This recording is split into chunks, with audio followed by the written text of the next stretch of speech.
Hello, আমি কনাশ্রী আচার্য। Contact number 84-205।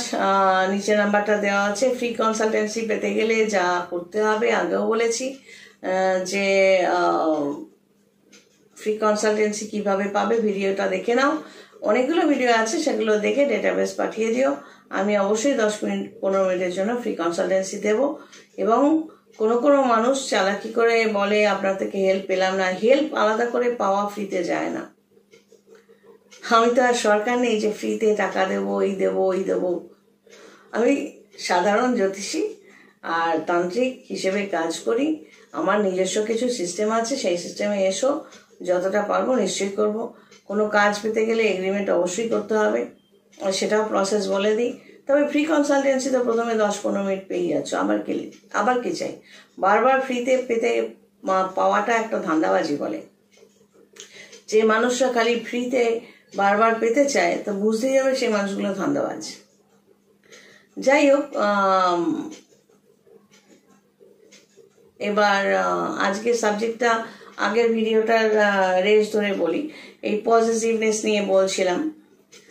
যখন মধ্য বয়সের পর থেকে ছেলেরা বা মেয়েরা তখন সংসারী হয়ে গেল এবং চেহারা ঝরতে শুরু করলো এবং শরীরে অনেক ভিটামিনের ঘাটতি সমস্যা, তখন হয় খোঁড়াচ্ছে, নয় এই শরীরে এই সমস্যা ওই সমস্যা, হয় হসপিটালাইজ হতে হলো বা নার্সিংহোমে যেতে হলো বা বিছানায় বাড়িতেই পড়ে থাকতে হলো। তখন অনেকেরই মনে হয় ছেলের জন্য করলাম, মেয়ের জন্য করলাম বা অমুকের জন্য করলাম, ওরা কেন দেখছে না, কাছে এসে বসছে না, রান্না করে মুখের কাছে বাবা মা বলে খাবার তুলে দিচ্ছে না। এখানে প্রশ্নটা আসে, তার মানে তোমরা করেছো একটা আশা নিয়ে, স্বার্থ নিয়ে, একটা পজিটিভনেস নিয়ে, যে আমি তোমাদের পয়দা করেছি, তারপর তোমাদের জন্য খরচা করছি এবং এইগুলো করতে গিয়ে আমি নিজের দিকে খেয়াল রাখবো না। কেন? যে আমার বয়স হলে তোমাদের কাজকর্ম ছেড়ে এসে আমাকে নিয়ে পড়ে থাকবে। আমি আগামতা করব, নার্স রাখো, আয়া রাখো, তুমি সেই দুর্গন্ধের মধ্যে পড়ে থাকো কি না, আমি তোমার বাবা মা, সেই জন্য পড়ে থাকো। এবং না করলে সেই নোংরা গন্ধ সহ্য করতে না পারলে আমি তোমার নামে বাড়িও লিখে দেবো না, ঘরও লিখে দেবো না, টাকা পয়সাও দেবো না। তো এই যে পজিটিভনেস, মোটামুটি শুরু থেকে বলি, নর্মালি যারা দেখা যায় যে ঘরে বসা, তাদের ক্ষেত্রে বেশি দেখা যায়। ছেলে বা মেয়ে বা স্বামী, সেখানে তাদের পজিটিভনেস কাজ করে অনেকটাই, দেখেছি। আমি না বললে তো এটা করবেই না, ও এটা খাবেই না, এই ও বলতে স্বামী বা সন্তান যে কেউ বোঝায়, বা অমুকে ওটা করবেই না, আমাকে ছাড়া চলবেই না। এই পজিটিভনেসের পেছনে অবশ্যই একটা স্বার্থপরতা লুকিয়ে থাকে, একটা ইনসিকিউরিটি। কেউ যদি সত্যি সেলফ ডিপেন্ডেন্ট হয় তখন কিন্তু সে কি চাইবে, ভাই তোমাকে এইগুলো দিয়ে দিয়েছি, তুমি নিজের মতো করে নাও না। কিন্তু এই পাবলিকরা যারা নিজেরা ইনসিকিউরিটিতে ভোগে যে আমাকে মানবে না, দরকার নেই তো। তুমি যদি আমার সন্তান বা স্বামী, স্ত্রী এবার যেই হয়ে থাকো, তো আমি আমার কাজ নিয়ে, আমার দুনিয়া নিয়ে ব্যস্ত থাকবো এবং ভালো থাকবো। তোমাকে সন্তানকে পয়দা করার পর তারপর তার জন্য ইনভেস্ট করা টাকা পয়সা, সময়, সেটা লিমিটেড থাকা উচিত। সেগুলো করতে গিয়ে এটা হওয়া উচিত নয় যে মা বাপ নিজের জন্য কিছু করবে না, এবং নিজের জন্য সে মা বা বাবা নিজেদের ড্রেস সেন্স বজায় রাখা, স্মার্টনেস বজায় রাখা, বিয়ের আগের যে টিপটপ স্টাইলটাকে বজায় রাখা, এগুলো করতে গেলে ছেলেমেয়েরা আলোচনা করবে না, এতটা অধিকার তাদের দেওয়া তো দরকার নেই। সন্তান কিছু চাইলেই তাকে দিতে হবে? তাকে কি এটা বোঝানো উচিত না যে না, তুমি যে পরিবারে তোমার কর্ম অনুযায়ী জন্মেছ, আমরা মা বাপ হিসেবে আমাদের এইটুকুই দেওয়ার ক্ষমতা। আর যেসব মায়েরা ডিপেন্ডেন্ট, নির্ভরশীল স্বামীর ইনকামের উপর, বা সেক্ষেত্রে কি হয়, তাদের একটা মাথায় কাজ করে যে স্বামীটি যদি হাতের মধ্যে না থাকে এবং সন্তানকে যদি শুরু থেকে আমার হাতের মধ্যে না রাখি, সে যদি ছেলে হয়, বউ এসে তো ছড়ি করাবে, আমার অধিকারটা যাবে। আর যদি মেয়ে হয়, তাকেও সে বিয়ে করলেও বা কোনো প্রেম করছে জানলেও, সেখানেও তার ওই ছেলেটির ওপরও আমার দখল নিতে হবে। নাহলে আমার ছেলে যদি কোনো সময় ক্যাত করে লাথি মারে, আমি তো ইনকাম করি না, আমি যাবো কোথায়? আমাকে তো কোনো মেয়ের আর জামাইয়ের ঘরে গিয়ে উঠতে হবে। নির্ভরশীলতাটা এতটাই নিকৃষ্ট। এবার যদি তোমরা মানে যারা ইনকাম করছো, ছেলে মেয়েদের কথা চলে আসি। অনেক সময় দেখবে, ছেলে বলো বা মেয়ে বলো, যে সংসারে আছো, বড় হয়েছো, সেখানে যদি অনেক নির্ভরশীল লোক থাকে, দু একজন থাকে, তারা কিন্তু তোমাকে বেশি ভালোবাসা দেখে হাতের মুঠোয় নেওয়ার চেষ্টা করবে। কেন? কারণ সে নিজে ইনকাম করে না। সেখানে টেস্টিংয়ের ব্যাপার আছে, যেটা আমি আমার লাইফে করেছিলাম। সবসময় ইনকাম করলাম বা চাকরি পেয়েছি বা কাজ করছি, শুরুতেই কিন্তু আমি বলিনি কিছু। একবার ভুল করে বলার পর তারপর দেখলাম সেই টাকাটা মা বাবার হাতে তুলে দিতে হলো এবং তারা হাসি খুশিভাবে সেটা নিল। তখন থেকেই বুঝতে পারলাম যে না, এইভাবে চলবে না, আমার আলাদা ব্যাংক অ্যাকাউন্ট লাগবে এবং সেখানে আমাকে ম্যাটারটা বুঝে নিয়ে যেতে হবে। কাজ করি অথবা করি না, করছি না, এইরকমভাবে চলতে চলতে আমাকে একটা পয়েন্টে পৌঁছতে হবে যে আদৌ এরা আমার জন্য কতটা সুটেবল, সত্যি আমায় ভালোবাসে বা কেউ আমাকে রেসপেক্ট করে কিনা, তাদের মনে আমার জন্য জায়গা আছে কিনা, না আমি শুধুই ব্যবহারের যোগ্য একটা মানুষ। যে আমাকে যদি টাকা পয়সা ইনকাম করি বা আমার প্রফেশন আছে সেটা প্রকাশ করলে, তখনই যদি দেখতাম যে না, আমাকে দিয়ে কাজ করাচ্ছে বা মানে সেটা প্রফেশন বা টাকা পয়সা না থাকলে তুমি কোনো সম্মান পাবে না, ভালোবাসা পাবে না, তাহলে সেই স্থান ত্যাগ করাই ভালো। ত্যাগ করে তারপরে নিজের জন্য নিজের দুনিয়া তৈরি করো। তো এইটুকু আমি আমার লাইফে বুঝেছি, সেইভাবেই চলে এসেছি। তোমাদের ক্ষেত্রেও বলবো যে যারা বয়স্ক, তারাও যখন ছেলে মেয়েদের নামে স্বার্থ নিয়ে, আমাদের বয়সকালে কে দেখবে? নার্স আয়াদের যদি দেখারই হয়, টাকাটা দেখবে। সমস্ত টাকা সন্তানের জন্য খরচা করা, বাড়িঘর লিখে দিয়ে তারপর আমাকে বের করে দিয়েছে, আবার থানা পুলিশ কোর্ট কাছারি করে আবার আমাকে ঢুকিয়ে নাও, দরকার নেই তো। সেই সন্তানদেরই বের করে দাও না। আমার যেমন আমার বাবা যে ঘরটা লিখে দিয়েছে, আমি তো বলি, কোনো সরকার যদি চায় বা কেউ যদি চায়, আমি বাবাকে বলিনি। আমার সিবলিং এবং তার স্ত্রী, তার শাশুড়ি কয়েকজন এসে আমার অবর্তমানে দলিল করিয়েছে। বাবা তখন বললো যে তুই আমাকে না দেখলে ওরা দেখবে না, আমি ওদের সাথে খাবো না। আমার বাবা স্বেচ্ছায়, আমি বলেছি আমি কোর্ট কাছারি করে আমার দরকার নেই এই সম্পত্তি, তুমি তোমার জন্য রেখে দাও।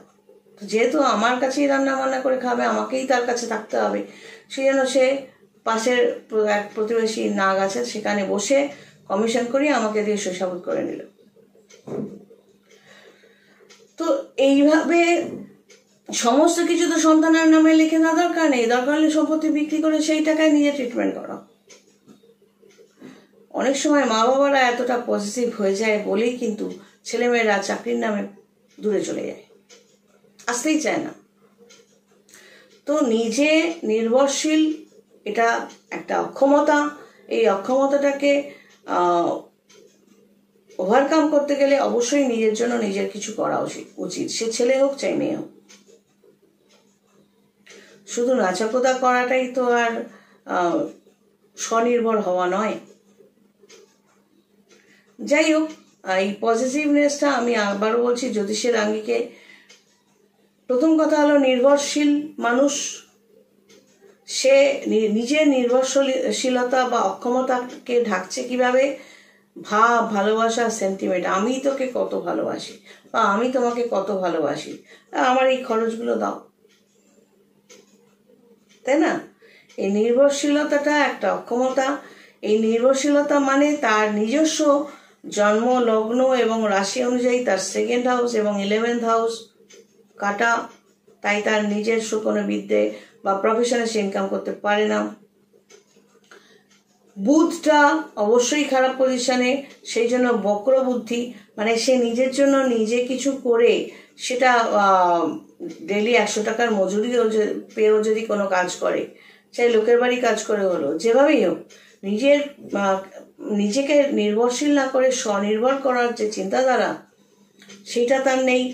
এবার দেখা যাবে অনেক সময় কেউ হয়তো বললো ডেইলি তোমায় 500 মাসে তোমায় 500 টাকা করে দেবো বা মাসে তোমায় 1000 টাকা করে দেবো।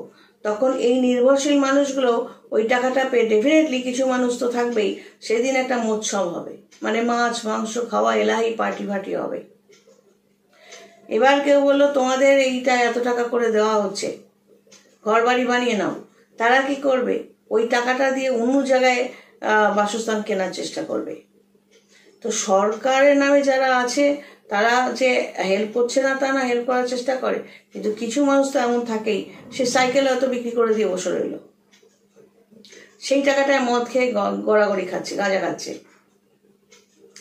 তো নির্ভরশীল যে যেভাবে হেল্প করছে, সে সরকারও যদি হেল্প করে, সেই টাকাটাতে নিজেকে স্বনির্ভর করা উচিত। সেটা এখনকার ক্ষেত্রে, আগের ক্ষেত্রেও উচিত ছিল সকলেরই একটু পড়াশোনা করে একটু নিজের বুদ্ধি লাগিয়ে স্বনির্ভর করা। কারণ যখনই তুমি নির্ভরশীল হয়ে অন্য কারো বা মাথা ভাঙার চেষ্টা করবে, তার মানে বুদ্ধা বকরি। এবং সেকেন্ড হাউস এবং 11th হাউস খারাপ বলেই তোমার হাতে পয়সা থাকবে না, তোমাকে অন্যের পয়সার উপর নির্ভর করতে হবে। এবং বৃহস্পতিটাও খারাপ থাকবে, কারণ তখন তুমি ওই বক্র বুদ্ধি, খারাপ বুদ্ধিটাকে ওই সেন্টিমেন্ট দিয়ে নিজের ইচ্ছেটাকে পূরণ করার চেষ্টা করবে।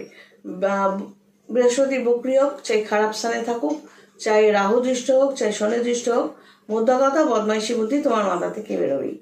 তখন সেটাকে, এই বাবু খাবি না, তোর জন্য না খেয়ে বসে আছি। কই গো তুমি আসলে না, তুমি অফিস থেকে আসো, আমি তো তোমার জন্য না খেয়ে বসে আছি। এই যে এত রান্না করলাম, আমি যদি ছেলে হতাম আর আমার যদি এরকম বউ হতো, আমি পরিষ্কার বলতাম, ভাই তোমায় এত রান্না করতে কেউ বলেনি, আমাকে জিজ্ঞেস না করে এত রান্না করবে না, স্রেফ সেদ্ধ ভাত করে ফেলে রাখো। যখন থাকবো, ছুটি হবে, ফ্রি থাকবো, তখন বানিও। তো আমার মেন্টালিটিটা এই ধরনের। অ্যাকচুয়ালি আমার বেসিক জায়গাটা বলি, বাবাও চাকরি করতেন, মাও চাকরি করতেন। মার মধ্যে এই মাঝে মধ্যে রান্নাবাটি হেনা তেনা রান্নাবাটি খেলার ব্যাপারটা ছিল। বাবা কিন্তু বলতো, না পোষালে তাড়া থাকলে সেদ্ধ ভাত করে ফেলে রাখো না। তখন আমার মনে হতো কোনো কোনো সময় যে এটা কিরকম হলো, শুধু সেদ্ধ ভাত করে ফেলে রাখবে। কিন্তু পরবর্তীকালে আমি নিজেও বুঝি, এখনও বুঝি, যে থাকার সময় ওই চাল ডাল আলু সবজি সেদ্ধ করে ঘি দিয়ে খেয়েই বেরোতে হবে একটা প্রেশার, এবং সেটা খুব ভালো খাবার। যাই হোক, আমি সবসময় বুঝিয়েছি, আজও বুঝি, স্বনির্ভর হওয়া, শিক্ষা, নিজেকে শিক্ষিত করা, এটা কিন্তু বেশি প্রয়োজন। যত পয়সা দিয়ে আমি মেকআপ কিনে মেকআপ করব বা নিজেকে ড্রেস আপ করবো, তার আগে আমায় ভাবতে হবে যে অমুকের অত পয়সা আছে, নাম বললাম না, আমাদের দেশে ধনী ব্যক্তি তো জানোই কারা আছে, তাদের মতো আমাকে দেখতে হবে, ওই মডেলদের মতো দেখতে হবে, তাদের মতো ড্রেস করব কি স্টাইল করব না, কপালটা তো তাদের মতো পাবো না। তো আমাদের লাইফে আমাদের নিজেদের বাস্তবের মাটিতে পা দিয়ে নিজেকে শিক্ষিত বা যতটা সম্ভব নিজেকে ডেকোরেট করা এবং স্বনির্ভর হওয়াটা সত্যি দরকার আছে। যখন হবে দেখবে, তখন এই পজিটিভনেসটা, যে অধিকার বোধ, ও আমার কথা শুনছে না কেন, ও আমার কথা শুনে চলবে না কেন, তারপরও মানে স্বনির্ভর হওয়ার পরও যদি এরকম মানসিকতা আসে, তাহলে সেটা একটু মেন্টাল প্রবলেম কিছুটা হলেও ধরে নেওয়া যায়। কারণ আমাদের নিজের হাতে 5টা আঙ্গুল সমান না। আমি একটা ফ্যামিলিতে এটা আশা করতে পারি না যে আমি বাদে বাকি 4 জন সব আমার মতোই হবে। তো অ্যাডজাস্টমেন্ট দরকার আছে। পজিটিভনেসটা কিন্তু আমাদের জ্যোতিষের আঙ্গিকে একেবারেই একটা নেগেটিভ সিমটম। সবাই ভালো থেকো। God bless and take care.